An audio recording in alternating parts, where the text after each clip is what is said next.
Now, you may have read the news online for free yesterday. Starting early next year, the New York Times is going to start charging again for access to its website. You can still read a certain number of articles online each month in this version of charging for the content, but once you hit a limit, number to be determined, you'll have to pay a fee for continued access.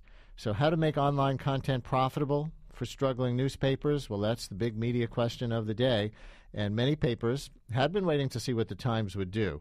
This move may set a standard for the rest of the industry, or it may provide an opening for other papers to grab some of the Times' massive online readership. Remember, they tried something like this a few years ago with Times Select, where mostly they were charging only for the top-line columnists at that time and some other content. With us to discuss this is Gabriel Sherman, who's been tracking the story for New York Magazine. Hey, Gabriel, welcome back to WNYC. Thanks for having me.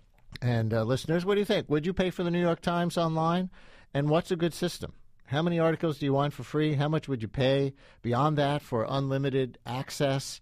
Have you abandoned paper newspapers and are ready for this? Is the notion of the free internet becoming obsolete as media business models crumble? 212-433-WNYC, 433-9692. So, Gabriel, the so-called metered model that the Times is adopting, want to explain it anymore? Sure, Brian. The metered model basically allows readers to come to the website of the New York Times and read a certain number of articles for free, and after a prescribed amount, they will be asked to pay. And sort of the benefit of the metered model is it puts all the control in the hands of the reader.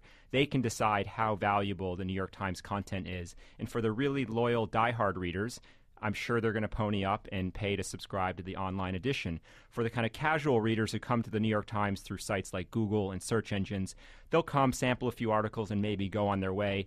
And the New York Times will keep those casual readers while beginning to monetize the loyal readers who really value what the Times produces. The Wall Street Journal currently charges to go online. The Wall Street Journal is a very different model. They have what's called a traditional paywall, where to read the Wall Street Journal, you come to the website and they offer a few articles for free, but you have to pay to subscribe to the edition to read complete articles. The Journal does allow you to read articles through Google, but that's it's more of an inconvenient way to read the Journal. So the Times is hoping that they will still capture a big audience through the website while monetizing some folks through the meter. And do I understand correctly that if you stumble upon a Times article through Google News or one of the other search engines, you'll still be able to access it for free no matter your other usage? Exactly. So the New York Times has about 17 million unique readers on the web, and they're still going to have this huge audience that they can sell advertising to. But what they can do is the really loyal, and we don't know what that audience is. It could be 1 million, it could be 2 million readers who come to the Times every day.